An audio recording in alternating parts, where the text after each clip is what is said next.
अवंतीपुरा में सड़क हादसे में 4 सैयाह जख्मी। केरल के थे ये सैयाह। बरसू इलाके में गाड़ी को लगी टक्कर। पुलिस ने शुरू की मामले की जांच।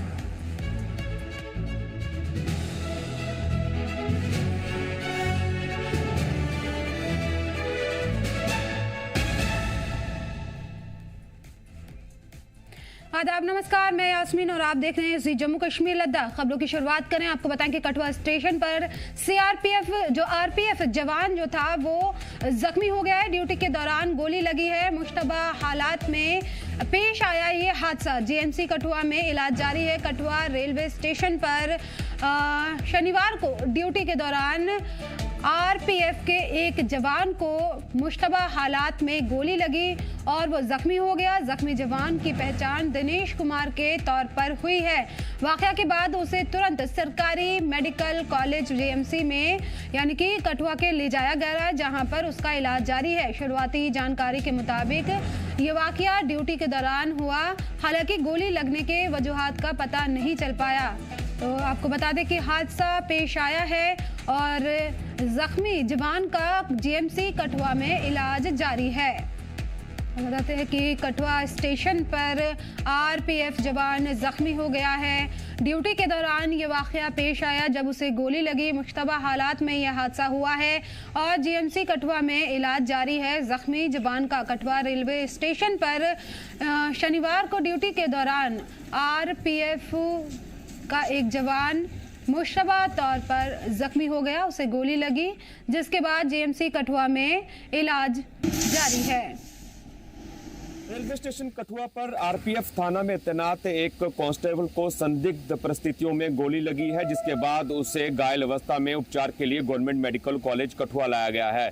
आपको बता दें कि प्राथमिक उपचार देने के बाद उसे बेहतर उपचार के लिए government medical college Jammu shift कर दिया गया है। बताया जा रहा है कि आरपीएफ थाना कठुआ में ड्यूटी पर तैनात कांस्टेबल दिनेश कुमार को संदिग्ध परिस्थितियों में गोली लगी है। बताया जा रहा है कि एक्सीडेंटल फायर जो है उनके बाएं कंधे पर लगा है, जिसके बाद उनके अधिकारी हैं जो उनके साथी हैं उन्हें उपचार के लिए गवर्नमेंट मेडिकल कॉलेज कठुआ ले गए, जिसके बाद उन्हें उपचार के लिए गवर्नमेंट मेडिकल कॉलेज शिफ्ट कर दिया गया है। हालांकि इस पूरे प्रकरण की छानबीन जो है वो जीआरपी कठुआ कर रही है।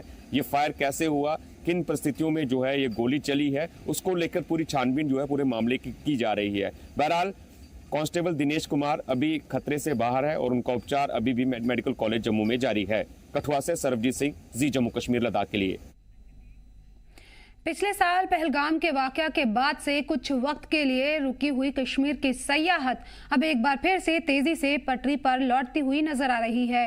नए साल के मौके पर लाल चौक के तारीखी घंटा घर में जश्न वादी में घूमने आए सयाहों के बढ़ते भरोसे को साफ तौर पर देखा गया और नए साल की शुरुआत के साथ बड़ी तादाद में सयाह लाल चौक पर जमा हुए, जो कश्मीर के टूरिज्म सेक्टर में मुस्बत बदलाव का इशारा है। सयाहों ने खुद को महफूज महसूस करने की बात कही और कश्मीरियों की सादगी, गर्मजोशी और मेहमान नवाजी की जमकर तारीफ की। कई सयाहों ने कहा कि हर हिंदुस्तानी को कम से कम एक बार कश्मीर जरूर आना चाहिए और इससे उन्होंने जमीन का जन्नत बताया। तारीखी और अहम सयाहती मकाम पर बढ़ती भीड़ कश्मीर में सयाहत की मजबूत वापसी और नए सिरे से बने भरोसे को दिखाती है। हमारा पूरा ग्रुप उदयपुर राजस्थान से आया है। हम यहाँ पे श्रीनगर को एक्सप्लोर करने आए हैं। हमें बहुत अच्छा लगा। हम ये दूसरी टाइम आ रहे हैं। 2022 में हम फर्स्ट टाइम आए थे, फिर हमको लगा कि वापस जाना चाहिए, क्योंकि यहाँ पर जो हम ट्रिप में एडिशन था, सोनमर्ग था, गुलमर्ग था। पिछली बार भी गए थे, इस बार भी गए, बट इस बार हमारा एक्सपीरियंस बहुत ज़्यादा अच्छा हुआ क्योंकि यहाँ पे स्नोफॉल भी हो रहा था। बहुत अच्छा अनुभव हो रहा है। हम 2-3 दिन से यहाँ घूम रहे हैं, लेकिन बहुत अच्छा लगा। Kashmir very good. बिल्कुल नया साल यही आके मनाया है और हम चाहते थे कि हम कश्मीर में जाके नया साल मनाए और यहाँ के लोगों से जान पहचान बढ़ाए और मेरे को बहुत अच्छा लगे। कुछ अफवाहें चलती है लेकिन ऐसा मेरे को कुछ नहीं लगा। मैं यहाँ आया, मेरे को सब लोग ऐसे मिलनसार लगे। मेरे को बहुत अच्छा लगा, बहुत अच्छा लगा। देशवासियों को अमन और शांति का मैसेज देंगे। कश्मीर घूमना चाहिए। हमने भी ये दूसरी तीसरी बार कश्मीर का आनंद लिया है घूमने का। सबको आना चाहिए। अच्छा है कश्मीर, एक पर्यटक स्थल। कल का सबका अच्छा व्यवहार लगा। हम तो 2-3 बार आए, सबका अच्छा व्यवहार लगा। सबके साथ रहे होटलों में ऐसे साथ। बढ़िया लगा, अभी 2 दिन से आए लेकिन बहुत खाने पीने का भी इधर वेज मिल जाता है और होटल भी बहुत अच्छा मिला है हमको। कुछ जो सुना है वही है, अभी स्नोफॉल नहीं है, बाकी सब कुछ है कश्मीर में। जिसको घूमना है और बढ़िया जैसी बात कर रहे हैं ना कश्मीर है, वैसा ही कश्मीर है, आना चाहिए एक बार। शोपियां के डिस्ट्रिक्ट ट्रेनिंग सेंटर यानी कि DTC-DPL में 2 रोज़ा साइबर बेदारी और ट्रेनिंग प्रोग्राम इख्तिताम पजीर हो गया है। प्रोग्राम का मकसद पुलिस मुलाजमीन को साइबर खतरों से आगाह करना और महफूज डिजिटल प्रैक्टिस को फ़रोग़ देना था। ट्रेनिंग में हिस्सा लेने वालों को phishing email, password security, official और पर्सनल ईमेल का सेफ ऑपरेशन और इंटरनेट के जिम्मेदार इस्तेमाल के बारे में तफसील से जानकारी दी गई। मुख्तलिफ DPO-DPL सेक्शन में तैनात कंप्यूटर ऑपरेटर्स और पुलिस स्टेशंस में CCTNS ऑपरेटर्स ने हिस्सा लिया और उन्हें ऑनलाइन धोखाधड़ी और साइबर खतरों से बचाव के अमली हल सिखाए गए। प्रोग्राम का मकसद पुलिस मुलाजमीन में साइबर बेदारी बढ़ाना, डिजिटल सिक्योरिटी मजबूत करना और जिम्मेदार ऑनलाइन बिहेवियर को इनकरेज करना था। इफ्तिताह के दौरान SSP शोपियां मुश्ताक अहमद चौधरी ने साइबर हाइजीन बनाए रखने और ऑफिशियल डिजिटल कम्युनिकेशंस में अलर्ट रहने की ज़रूरत पर जोर दिया। उसके साथ ही प्रोबेशनरी IPS चैतन्य गिरी और डिप्टी SP डार मोहम्मद अशरफ भी मौजूद थे।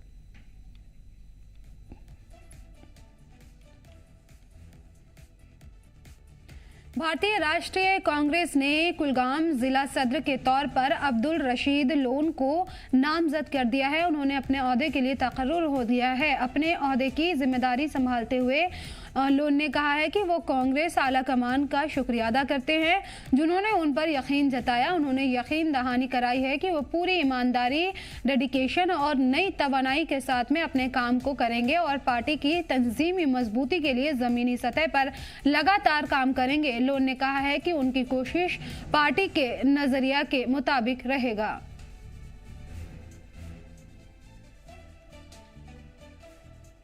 कुलगाम में डिप्टी कमिश्नर अतर आमिर खान की सदारत में ज़िला सतही कमेटी की मीटिंग मुनक़िद की गई, जिसमें मुख्तलिफ महकमों के मेंबरान और अफसरान ने लैंड यूज़ परिवर्तन के मामलों पर चर्चा की। मीटिंग के दौरान कई CLU मामलों को रूल्स के मुताबिक मंजूरी दी गई। मीटिंग में ACR Riyaz Ahmad Shah, CAO, CHO, CMO, XEN तहसीलदार और कमेटी के दीगर अफसर और मेंबर मौजूद थे।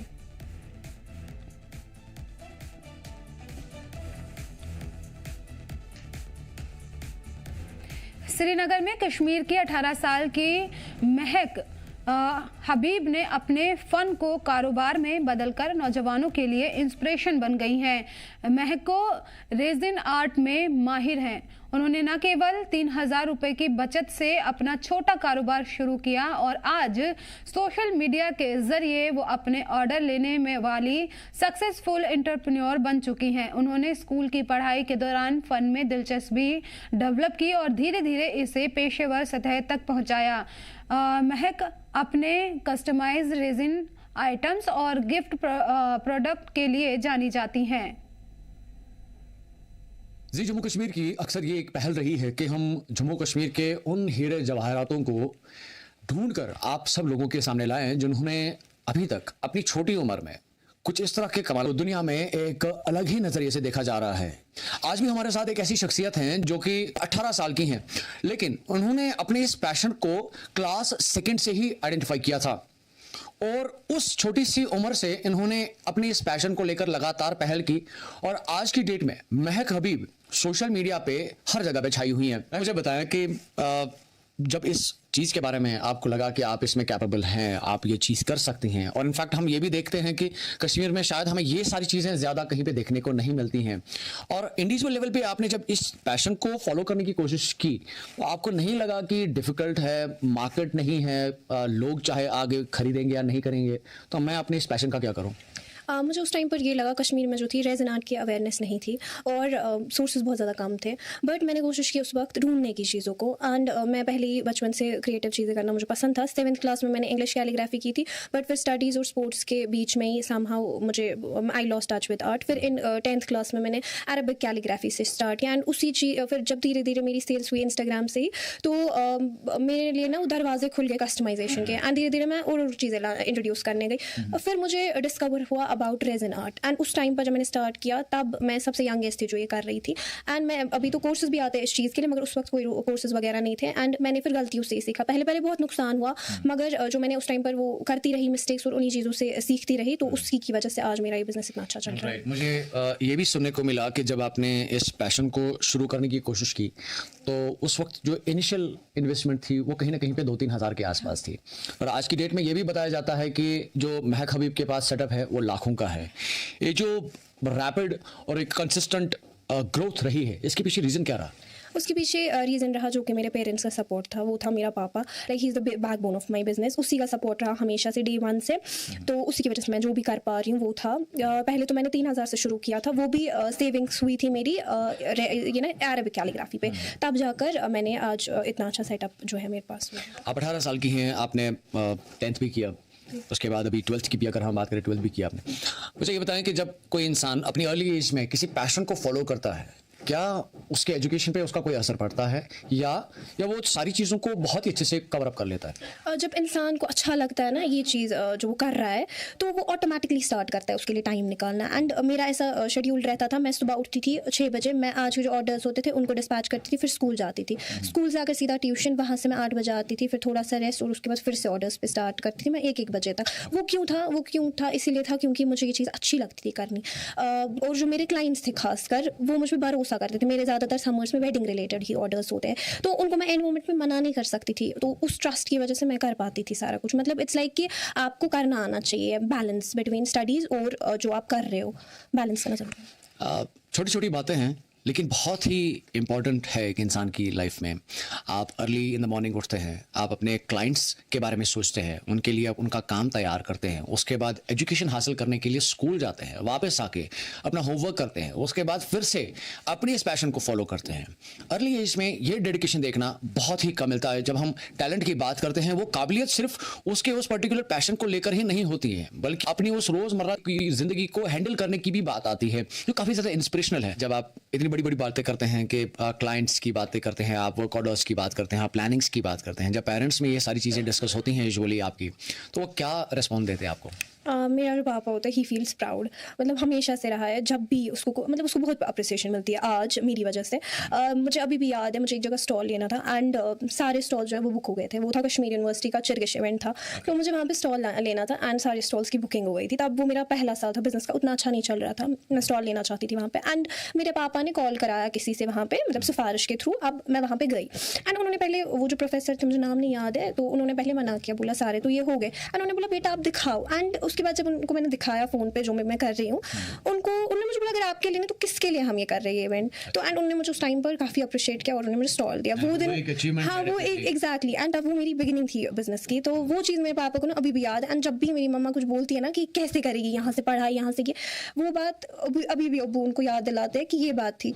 तो ये चीज़ है। मुझे बताएं कि इन फ्यूचर क्या प्लान है, इस बिजनेस को, इस अपने टैलेंट को, इस पैशन को एक्सपैंड करना है या स्टडीज़ में जाके आने वाले वक्त में जॉब करना है? और लास्ट वाली चीज़, जो हमारे नौजवान आपकी एज के हैं जो चाहते हैं कि वो अपनी लाइफ में कुछ हासिल करें, क्या ज़रूरी है कि वो जॉब के पीछे ही रहें या अपने आप में अगर उनका कोई छुपा टैलेंट है उसको वो एक्सप्लोर करें और दुनिया के सामने रखें? आप अपने अंदर का जो है ना टैलेंट हर एक के पास होता है, आपको बस वो ढूंढने की ज़रूरत होती है। मैंने कभी नहीं सोचा था मेरा बिजनेस होगा इस चीज़ का, जब मैं बचपन में वो क्रिएटिविटी करती थी। तो जब मैंने उस चीज़ को ढूंढी तब जाकर आज मेरा बिजनेस है। एंड जब मैंने बैलेंस वगैरह किया, तो आप भी वो ढूंढो, ज़रूरी नहीं आप लार्ज स्केल पे पहले ही करो, क्योंकि वो कोई नहीं करता, वो कुछ ही होते हैं एंड फिर वो उतना अच्छा कर भी नहीं पाते। सो आप स्मॉल स्केल पे करो एंड जब धीरे धीरे ग्रो करेगा फिर आप लार्ज स्केल पे भी कर सकते हो। और आपने पूछा कि आगे क्या प्लान्स है, मेरे प्लान्स ये है, अगर मैं डिग्री तो ऑब्वियसली करूँगी ही, पढ़ूंगी मैं साथ साथ, बट मेरा कोई भी जॉब का प्लान नहीं है। मैं इसी बिजनेस को इंशाल्लाह एक्सपेंड करूँगी। मैं जॉब वॉब के पीछे भागना नहीं चाहती हूँ, किसी के अंडर काम नहीं करना चाहती हूँ। इंशाल्लाह एक टाइम ऐसा आएगा जब मैं ही एम्प्लॉयज़ कर सकती हूँ अपने लिए हायर, बट मुझे नहीं करना पड़ेगा किसी के अंडर काम। मैं स्टडीज़ और इसको बैलेंस करूँगी, आगे भी मेरा यही प्लान है। बहुत शुक्रिया हमारे साथ बात करने के लिए। हम उम्मीद यही करते हैं कि जिस तरह से हम इन हीरे जवाहरातों को आपके सामने लाने की कोशिश कर रहे हैं, सरकार भी इनको अपनी नज़र में रखेगी और आने वाले वक्त में जिस तरह की भी पॉसिबिलिटीज़ इनके लिए लार्जर स्केल पे जो एवेन्यूज़ क्रिएट किए जा सकते हैं, उन एवेन्यूज़ को क्रिएट किया जाए, ताकि ये जो प्लेटफॉर्म है ये एक तक ही सीमित ना रहे, बल्कि इसके साथ कई सारे लोगों का रोजगार भी शुरू हो पाए। ZJKL के लिए एक खास पेशकश, मीर उमर, श्रीनगर। रियासी ज़िले के माहौर तहसील के शाहराज इलाके में लोगों, ख़ासतौर पर नौजवानों में ज़बरदस्त गुस्सा और मायूसी देखने को मिल रही है। मकामी लोगों ने मौजूदा और पिछली सरकारों पर सालों से नज़रअंदाजी और धोखा देने का इल्ज़ाम लगाया है। उनका कहना है कि चुनाव के वक्त वादे किए जाते हैं, लेकिन जीतने के बाद कोई लीडर उनकी सुध लेने नहीं आता। लोगों का कहना है कि आज़ादी के इतने साल बाद भी माहौर के हालात इंसानी ज़िंदगी से नीचे हैं। इलाके में सड़कें नहीं हैं, पीने का साफ पानी नहीं है और काफ़ी किल्लत है पानी की, और राशन तक जो राशन होता है वह घोड़ों और खच्चरों के जरिए 8 से 10 दिन में पहुंचता है, जो कई बार बारिश में ख़राब भी हो जाता है। हेल्थ केयर हालात भी बेहद ख़राब हैं। लोगों ने खुद को सिर्फ वोट बैंक बताते हुए मरकजी सरकार और वजीर आज़म नरेंद्र मोदी से अपील की है कि माहौर इलाके की हालात पर ध्यान दिया जाए। इलेक्शन से पहले बड़े बड़े नेता आपके घर में आते हैं, आपको सब्ज़ बाग दिखाते हैं कि हमें वोट दीजिएगा और उसके बाद आपके हर एक काम होंगे। लेकिन जैसे ही इलेक्शन होते हैं, MLA बनते हैं, मिनिस्टर बनते हैं और उसके बाद वो उस इलाके में कभी देखने को नहीं मिलते हैं। और ये सच्चाई है, ये हकीकत है और ये होता आया है पिछले कई सालों से जम्मू कश्मीर के अंदर, जिसकी जीती जागती मिसाल हैं ये तमाम वो नौजवान जो रियासी डिस्ट्रिक्ट से रजौरी डिस्ट्रिक्ट में आकर यहाँ पे मेहनत मजदूरी कर रहे हैं। अगर रियासी के अंदर इन लोगों को कामकाज होता, वहाँ की सड़कें होती, वहाँ पे इन्हें राशन दस्तयाब हो पाता, वहाँ पे इन लोगों को कोई काम फराहम होता, तो ये वहाँ से उठ के रजौरी ज़िला में आकर कामकाज नहीं करते। एक डिस्ट्रिक्ट से उठकर दूसरे डिस्ट्रिक्ट में जाकर मजदूरी करना साफ तौर पर जाहिर होता है कि वहाँ के जो नुमाइंदे हैं, वहाँ पे जो MLA रह चुके हैं इससे पहले या फिर मौजूदा है, या फिर वहाँ के जो मंत्री हैं उन्होंने कितनी तरक्की, कितने डेवलपमेंट के काम अपने इलाके में किए होंगे, यहाँ से आप अंदाज़ा लगा सकते हैं। तमाम उनके वादों की पोल खोलते हैं इस तरह के लोग, इस तरह के गरीब लोग। ये तमाम नौजवान रियासी ज़िला के रहने वाले हैं, माहौर तहसील है इनकी, और इनसे बात करेंगे कि क्या है पूरा मसला। आपसे पहले जानना चाहेंगे, नाम क्या है आपका? सर शबीर अहमद। शबीर साहब, किस जगह रहते हो आप? सर आपका शुक्रिया जो हमें टाइम दिया आपने। जी जी सर, मैं डिस्ट्रिक्ट रियासी इलाका हमारा शबरास पड़ता था, लेकिन शबरास में सर अभी तक तो रोड का नामो निशान नहीं है। अच्छा। ऐसे एक गांव हमारा पड़ता है 1-2 किलोमीटर उस साइड में, उस वहाँ भी रोड है। 1-2 किलोमीटर इस साइड पड़ता है सर, वहाँ भी रोड है। अच्छा। बीच में जो हमारा गांव है वो नज़रअंदाज किया है। अच्छा। लेकिन वो किसकी वजह से हम नज़रअंदाज किया गया है, जिसमें हमारे जो लीडर हैं उन्होंने क्या किया कि उसमें वोट लेते हैं, वादे करते हैं, उसके बाद वो हमारे गांव में वापसी कभी मतलब आते नहीं हैं। ये चीज़ें कब से होती आ रही हैं आपके साथ? ये तो क्या बताए, जब से सर हिंदुस्तान आज़ाद हुआ है 1947 से लेकर। अच्छा। तो अभी वो उसी हालत में है। पहले अंग्रेज़ों की गुलामी और अब इन हुक्मरानों की गुलामी झेल रहे हैं आप? बिल्कुल सर, वो तो गुलामी हम झेल रहे हैं। अच्छा। लेकिन उसके बाद सर मुझे 50 साल हुए उस गांव से दूसरे गांव में आया था, लेकिन अच्छा। वहाँ भी वही हालत है। इसके अलावा वहाँ की सड़कें हों या फिर आपको जो राशन दस्तयाब करवाती है सरकार वो हो, या फिर बाकी की सुविधाएं, क्या वो मिल रही हैं? सर जो शबरास है ना, जो इलाका हमारा जहाँ से मैं बिलोंग करता था, हाँ।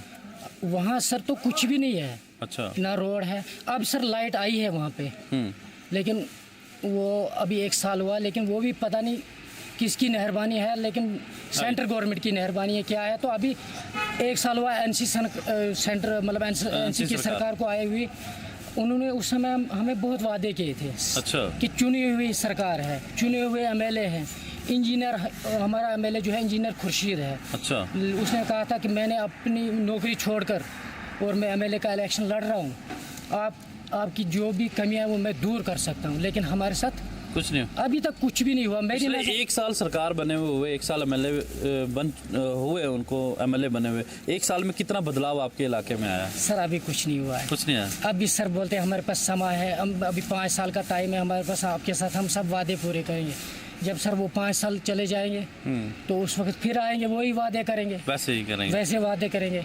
अभी पानी का मतलब हम पानी सरों पे लाते हैं ढोकर। अच्छा जी सर, आज भी सिर के ऊपर बिल्कुल सर, अभी बर्तन रखकर सर मैं आपको एक वीडियो भी अपने घर से बना के भेजूंगा, ठीक है, ताकि हमारी आपके चैनल के माध्यम से एडमिनिस्ट्रेशन वगैरह मतलब जैसे एमएलए वो देख पाएंगे और उन तक हमारी आवाज़ पहुंचनी चाहिए। पहुंचाएंगे, हम पहुंचाएंगे, हमारा ये वादा है आपसे, आपकी आवाज़ को हम सरकार तक पहुंचाएंगे। मेरे साथ और भी नौजवान हैं, इनसे भी बात करेंगे। क्या नाम है आपका? शौकत अली सर। शौकत, इसी जगह पे रहते हो जहाँ ये रहते हैं? हाँ, हम एक ही गांव में रहते हैं सर। हमारा ये प्रॉब्लम है कि मतलब हमारे 1947 से लेकर हमारे साथ ज्यादती हो रही है। हमारे एजुकेशन सबसे बड़ी हमारे पास एजुकेशन नहीं है, दूसरे नंबर हमारे सड़कें नहीं है, जहाँ जिससे हमें मुश्किल का सामना करना पड़ता है।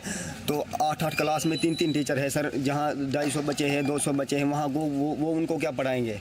अच्छा, तो लिहाजा हमारे रोड नहीं है, हमारे बिजली नहीं है, हमारे पानी नहीं है, हमारे साथ इतने जुल्म हो रहे हैं कि कोई कहने वाली बात नहीं है। जो भी कोई आता, लोग सादे हैं, ठगा के लेते वोट, कोई भी जनता बंदा तो ठगा के वोट लेते हैं, हमें वो दिल में नहीं रहता है तो वोट लेके चले जाते, फिर वापस नहीं आते। एक बार ठगा जाता है आपको, ठग बना के वोट लिया जाता है, बेवकूफ़ बनाया जाता है। लोग सादे हैं, एजुकेशन है नहीं, तो ये सियासत को जानते ही नहीं बेचारे। तो लिहाजा ये इससे हम आपको रिक्वेस्ट करते हैं, आपने इसने हमें मौका दिया, आपके लिए बहुत धन्यवाद है।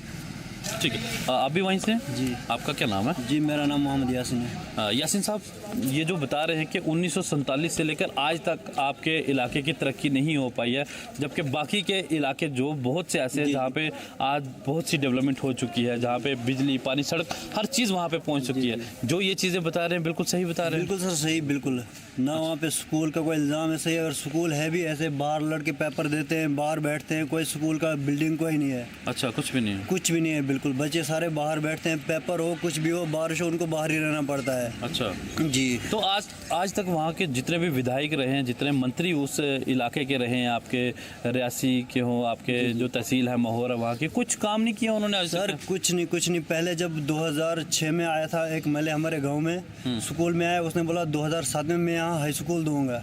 उसके बाद आज 2025 चल रहा है, हाई स्कूल अभी भी नहीं आया। लेकिन मेरी लड़की उसी मिडिल स्कूल में 6 क्लास में पढ़ रही है, वो भी अब वहाँ से अलविदा हो रही है अगले साल, लेकिन अभी तक वहाँ पर कोई हाई स्कूल नहीं आया है। अच्छा, सिर्फ आपसे वोट लिए जाते हैं, आपको बेवकूफ़ बनाया जाता है और डेवलपमेंट के नाम पर कुछ भी नहीं है उस इलाके में? बिल्कुल जीरो पे है। सबसे बिछड़ा हुआ गांव अगर है तो वो हमारा गांव है, गुलाबगढ़ शिवराज।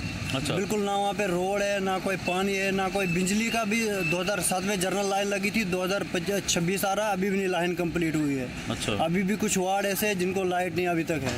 तो 1 साल हो गया है नेशनल कॉन्फ्रेंस की सरकार बने हुए जम्मू कश्मीर के अंदर, कोलिशन में भी हैं कुछ पार्टनर इनके कांग्रेस के, तो क्या कहेंगे कि इस 1 साल में भी थोड़ा बहुत कुछ बदलाव तो देखा होगा आपने? सर बिल्कुल, हमारे गांव में बिल्कुल जीरो भी नहीं, तब से तो वो एमएलए हमारे गांव तक भी नहीं आया है। इतनी बरसात में स्लाइडिंग हुई, लोगों के घर गए, जमीन गई, कोई देखने भी नहीं आया हमारे पास। अच्छा जी सर, बिल्कुल नहीं। तो इलेक्शन से पहले आए थे? जब इलेक्शन से पहले जब आते हैं वहाँ पे लोग? इलेक्शन से पहले तो सर वो 4 चक्कर लगा के गए थे, लेकिन इलेक्शन के बाद बिल्कुल हमने देखे ही नहीं। जब वो इलेक्शन से पहले आया था उसकी दाढ़ी काली थी, आज हम वीडियो पे देख रहे हैं उसकी दाढ़ी भी सफेद हुई, लेकिन हमारे गांव में भी अभी तक आया। अच्छा, जब इलेक्शन से पहले वो आए थे क्या वादे किए थे उन्होंने आपसे? सर उसने बोला था स्कूल दूंगा, रोड दूंगा, पानी, बिजली, वो भी जितनी पानी की जो पाइपें थी वो भी उनने ढुलान के, जिन्होंने उनने किराए में वो पाइपें लोगों को दी, लेकिन लगाई नहीं है। अच्छा, कुछ भी नहीं मिला? जी सर, जमीन के नीचे 3 फीट लगानी होती है, उन्होंने जमीन के ऊपर 5 फीट लगाई है हाइट में।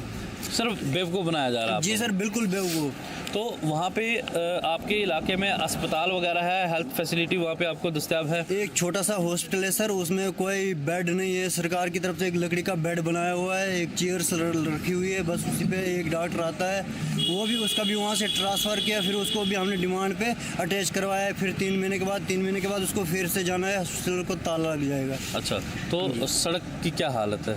सड़क तो सर बिल्कुल नहीं। अगर हमारे गाँव में कोई बीमार होता है उसको फिर हम 4 पाई पे उठा के लेते हैं, लगभग 3-4 4 घंटे का रास्ता है, जाके तो रोड पे पहुँचाते हैं, तब तक फिर गाड़ी वाले को फ़ोन करना पड़ता है, वो वहाँ पे वेट करता है, वहाँ से हमारे पेशेंट को ले जाता है। तो इलेक्शन से पहले जो नेशनल कॉन्फ्रेंस की सरकार है इस वक्त जम्मू कश्मीर के अंदर, जिसके सीएम उमर अब्दुल्ला है, उन्होंने बहुत बड़े मैनिफेस्टो दिखाए थे। उन्होंने कहा था कि हम बिजली भी देंगे, पानी भी देंगे, सड़कें देंगे, जो पीएचई के नीड बेस हैं, डेली विजर हैं, बाकी डिपार्टमेंट्स के उन्हें हम पक्का करेंगे।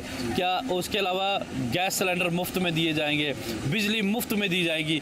इन सब वादों में से कोई एक वादा आपके इलाके का हुआ पूरा? सर अभी तक हमारे में कोई वादा नहीं पूरा हुआ है, बिल्कुल नहीं। डेली विजर हमारे परमिट हुए, ना स्कूल कहीं मिला, ना कोई चीज़ भी नहीं मिली, बिल्कुल सड़क वगैरह कुछ भी नहीं हमें मिला है, लाइट वगैरह कुछ भी नहीं। क्या कहना चाहेंगे सरकार से? सर सरकार से ये जो वादे किए वो पूरे करने चाहिए थे। उनमें से अगर 10 वादे के 10 में से अगर 2 ही वादा पूरे करते फिर भी हम सरकार का शुक्रिया अदा करते, लेकिन एक वादा भी नहीं पूरा हो सका। 5 साल गुजर जाएंगे लेकिन एक वादा उनसे पूरा नहीं होगा। खाली धोखाबाजी करते हैं, लोगों को ठगाते हैं, वोट लेकर फिर वापस आते ही नहीं हैं। आपके इलाके में कौन कौन सी ऐसी जगहें, ऐसे गांव हैं जो आज भी बहुत ज़्यादा, जिनकी बहुत ज़्यादा बुरी हालत है? सर वो तो हमारा ही गांव है, बिल्कुल शबरास, बिल्कुल वहाँ दोनों तरफ से रोड आया, लेकिन जो हमारा गांव है उसको रोड से अटैच नहीं किया है, बिल्कुल खाली छोड़ा है। राशन जो आती है वो भी रोड पे, अगर हम डीलर को बोलेंगे गाँव में लाओ, लगभग 6-7 दिन लगते हैं उसको खचरू पे लाने में गाँव में, फिर उसके बाद देता है, तब तक दूसरा महीना भी आ जाता है, लेकिन वो राशन 8-10 दिन में पहुँच जाती है हमारे गाँव में। शिवराज जो इनका गांव है, माहौर तहसील है, डिस्ट्रिक्ट रियासी है, पिछले काफ़ी सालों से, जब से हमारा देश आज़ाद हुआ है तब से उस गांव में बिजली, पानी, सड़क, राशन मुहैया नहीं हो पा रहा है। और हेल्थ इंफ्रास्ट्रक्चर की अगर बात करें तो बहुत ज़्यादा बुरी कंडीशन है। जो पेशेंट है वो अस्पताल पहुंचने से पहले ही अपना दम तोड़ देता है। अपने कांधों के ऊपर ये लोग पेशेंट को 3-3, 4-4 घंटे लगाकर बड़ी मुश्किल से रोड साइड तक पहुंचाते हैं, और उसके बाद उन्हें जब पीएचसी, सीएचसी या फिर किसी दूसरे बड़े हॉस्पिटल में ले जाया जाता है तो डॉक्टर कहते हैं आपने देरी कर दी इन्हें यहाँ पे लाने में। इसमें किसका कसूर है? इन लोगों का या फिर उन सियासतदानों का जो इनसे वादा करके तो जाते हैं लेकिन लौट कर कभी इन लोगों के बीच में वापस नहीं आते हैं। जब इलेक्शन होते हैं इन लोगों के घर में जाएंगे, इनका जूठा खाना भी खाएंगे, इनका जूठा पानी भी पिएंगे, इनके पांव तक पकड़ेंगे, लेकिन जब इलेक्शन हो जाते हैं और उसके बाद उस इलाके में 5 साल तक वो एमएलए, वो सियासतदान वहाँ पे नहीं पहुँचता। मैं सही बोल रहा हूँ या गलत बोल रहा हूँ? सही बोल रहा हूँ। पहले आपको धन्यवाद है, आपका शुक्रिया अदा करते हैं हम। कोई बात नहीं, ये हमारा फर्ज है आपकी आवाज़ को सरकार तक पहुँचाना। मैं प्रधानमंत्री नरेंद्र मोदी जी से दरख्वास्त करना चाहूँगा, यहाँ की जो एलजी सरकार है, मनोज सिन्हा, उनसे मैं कहना चाहूँगा, क्योंकि जम्मू कश्मीर के अंदर जो नेशनल कॉन्फ्रेंस की सरकार है, जो उन्होंने मैनिफेस्टो इलेक्शन से पहले बताए थे, जो वादे, जो दावे उन्होंने किए थे, उन पर वो बिल्कुल खरा नहीं उतरे हैं। और आम जनता को, गरीब जनता को क्या चाहिए? खाना चाहिए, सड़कें चाहिए, रोड चाहिए, बिजली चाहिए, और इसके अलावा इन लोगों को कुछ भी नहीं चाहिए। इनके सपने छोटे छोटे होते हैं लेकिन वो सपने भी जो है ये सियासतदान चूर चूर कर देते हैं। खासतौर पर यहाँ का जो एलजी प्रशासन है वो, और इसके साथ साथ जो केंद्र की सरकार है, नरेंद्र मोदी की सरकार है, वो इन लोगों के बारे में सोचे ताकि इन लोगों का भी भला हो सके। 21वीं सदी में भी ये इंतजार कर रहे हैं कि इनकी सड़कें बने, इनके हेल्थ इंफ्रास्ट्रक्चर ठीक हो, इनका स्कूल बन पाए। और आज के